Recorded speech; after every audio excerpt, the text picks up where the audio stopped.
chilly day today, though quite sunny, but I'm well dressed up against the temperature. Now, I want to talk about red wines today, ward off the chill, and these two are both reds from the great Douro Valley in Portugal.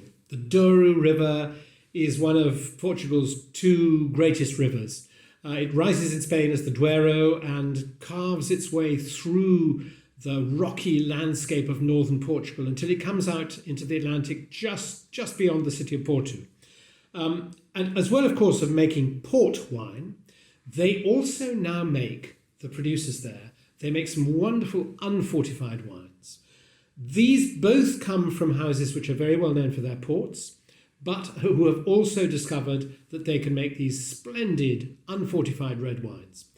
The first one is from the house of Ramos Pinto, owned since towards the end of last century by the champagne house Louis Roederer, but still very much run by the descendants of the Portuguese family who founded the Portuguese house.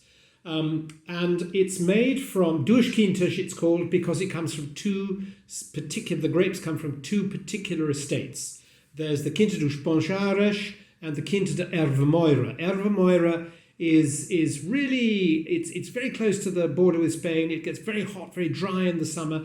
Bons Aires is higher, it's cooler because of its altitude. So you get cooler climate grapes from that particular estate. Very much a Portuguese blend. Touriga Nacional, Touriga Franca, various other different Portuguese grapes, but it's a typical Portuguese Douro red blend. And it's got this wonderful herby, slightly blackcurranty, floral note that is typical of Touriga Nacional on the nose. And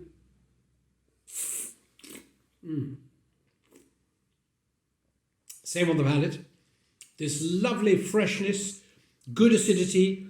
Tannins quite firm, but they're gentle tannins. They're not nasty, aggressive tannins. They're sort of soft. They remind you this is a red wine, but it's very gentle. I mean, I could drink this by itself, let alone with a sort of nice roast bit of meat or a hard cheese or something like that.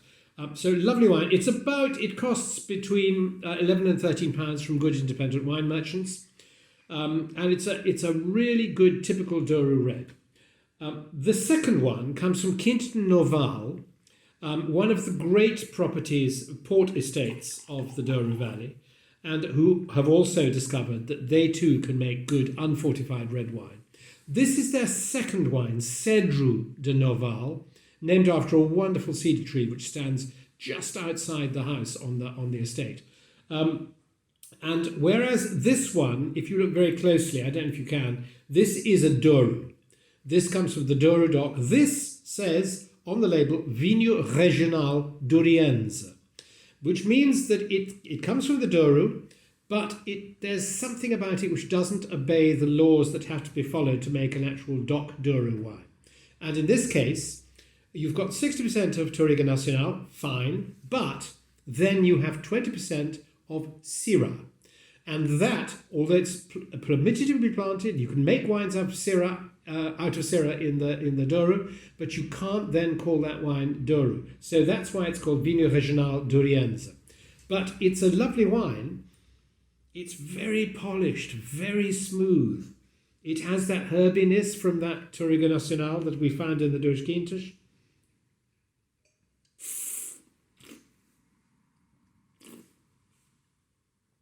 Light, fresh, lovely acidity, tremendous polish, really sophisticated winemaking, a little bit of new oak, just a touch of new oak. I think it's something less than 15% new oak barrels they use in the aging. But it's a very polished, almost a slightly more international style, and it has this 20% of Syrah in there. So here you are, two lovely reds from the great Douro Valley in the north of Portugal. This one is between 11 and 13 pounds. This between 18 and 21 from good independent wine merchants. Very different styles. They're both wonderful. I commend them to you.